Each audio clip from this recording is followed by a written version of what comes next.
Hi everyone, this is Kyler, and this is week 3 of my series. And I just want to go back and do housekeeping real quick here off the start. I know I said that last week was week 3, part 3, but that's not true. This is the real part 3. Last week was part 2 of my series on the prodigal son parable, and this week is called Squandering the Inheritance. So if you haven't gone and watched the last episode yet, go back and do that because I'm going to build on the story and the metaphors that were used last week. So it's not going to make much sense if you haven't seen it. So go ahead and put this one on pause, go back and watch that episode, and definitely go through and read the story from Luke chapter 15, the prodigal son, so you're familiar with it. On this week, we're going to focus specifically Luke chapter 15, verses 13 through 16. So I'm going to go ahead and read it to you here.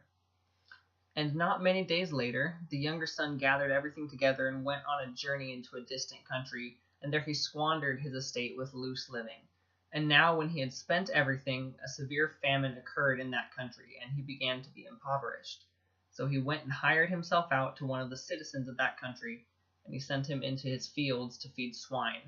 And he would have gladly filled his stomach with the pods the swine were eating, and no one was giving him anything. So the son takes his inheritance, and he squanders it all in loose living. Some interpretations of this passage say he squandered it in wild living, or reckless living, or others say simply with prostitutes. But we got to think of the context here. This is probably a young man with little to no experience of managing money, and his father has always been around. It's kind of like handing a teenager a blank check. The son thinks he can take all of the inheritance and use it without the guidance of his father, without his father having to approve it or plan it or anything like that. Here's the problem. It doesn't work. He blows all of his money, and then when disaster strikes, the famine hits, he has nothing left to fall back upon. So now we're going to turn back and look at the parallel between the father in the story and God, the inheritance as love, peace, hope, and eternal life, and also us as the son. In the Gospel of John, chapter 15, verses 4 through 5, Jesus uses a metaphor. He says, "Abide in me and I in you, as the branch cannot bear fruit of itself unless it abides in the vine. So neither can you unless you abide in me. I am the vine, and you are the branches. He who abides in me and I in him, he bears much fruit, for apart from me you can do nothing." So if we're not connected to the vine, we can't bear any fruit. This speaks to the crucial need for a relationship with God in order to manage and keep our inheritance. In the parable of the prodigal son, the son could have done lots with his money to help it last.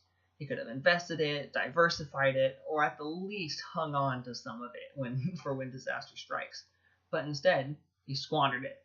The father was wealthy and was old enough to have a family, so he probably had these things figured out. He knew how to go about managing finances, and he would have been able to tell these things to his son if his son had a relationship with him and had been able to ask. It's the same way with our inheritance from God.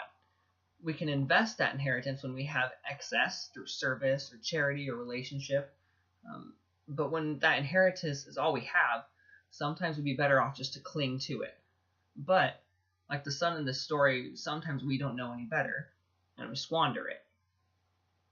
It is only through that relationship with the Father, God, that we can gain the knowledge and the guidance required to make our inheritance last. Now, if you're like the son in this story, which we all have been at some points, you're probably wondering how even to begin that process. And that is what we'll be talking about next week when the son, spoiler alert, begins to head back to see his father. So thanks so much for listening. I'll see you next week.